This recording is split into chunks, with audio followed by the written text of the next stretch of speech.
3 বছরের বেশি সময় ধরে চলা ব্যাপক রক্তপাত আর প্রাণহানির পর অবশেষে বন্ধ হতে যাচ্ছে রাশিয়া ইউক্রেন যুদ্ধ।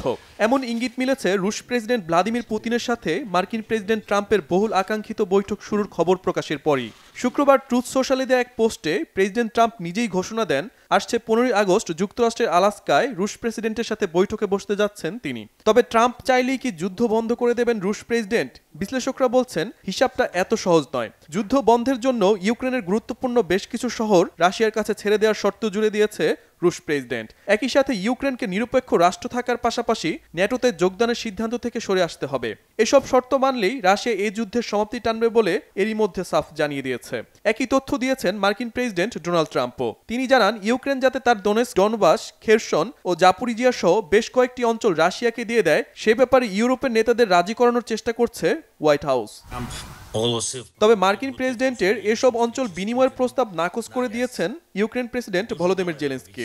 বলেছেন ইউক্রেনের ভূখণ্ডের বিনিময়ে কোনো শান্তি আলোচনা হলে সেটা কোনো স্থায়ী স্থিতিশীলতা আনবে না।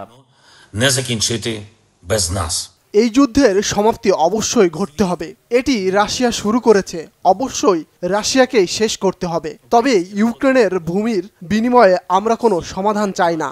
সেটা শান্তি বয়ে আনবে না, সেটি পুরোপুরি ইউক্রেনের জনগণের বিরুদ্ধে যায়। তাই এমন সমাধান প্রয়োজন যা প্রকৃত শান্তি আনবে।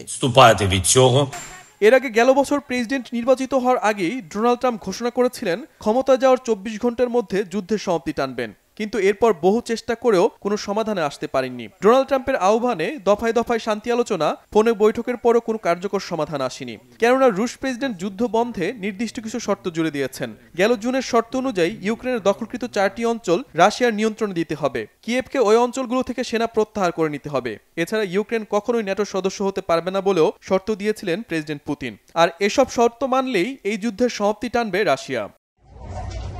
বিশ্লেষকরা মনে করছেন ডোনাল্ড ট্রাম্প যদি ইউক্রেনকে অঞ্চল ছেড়ে দেওয়ার বিষয়ে রাজি করাতে পারে তবে এই যুদ্ধের শেষ দেখবে বিশ্ব। সেজন্য আসছে 15 আগস্টের আলোচনায় মার্কিন প্রেসিডেন্ট, রুশ প্রেসিডেন্টের পাশাপাশি ইউক্রেনের প্রেসিডেন্টের উপস্থিত থাকারও প্রয়োজন রয়েছে। তবে ইউক্রেনের প্রেসিডেন্ট ভলোদিমির জেলেনস্কির বৈঠকে অংশগ্রহণ করার বিষয়টি এখনও নিশ্চিত নয়। প্রশ্ন উঠেছে কেন আলাস্কায় আয়োজন হচ্ছে এই বৈঠক? ভ্লাদিমির পুতিনের বিরুদ্ধে আন্তর্জাতিক অপরাধ আদালতে গ্রেপ্তারি পরোয়ানা জারি রয়েছে, তাই পুতিন যে কোনো দেশে যাবেন না। এছাড়া ভৌগোলিক কারণে আলাস্কা রাশিয়া ও যুক্তরাষ্ট্রের মাঝামাঝি অবস্থান। এই রাজ্যকেই সবচেয়ে বেশি নিরাপদ মনে করছেন মার্কিন প্রেসিডেন্ট ডোনাল্ড ট্রাম্প।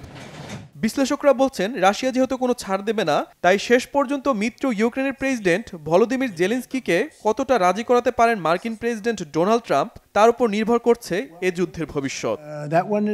শহীদ আরাফাত, বাংলাভিশন নিউজ ডেস্ক।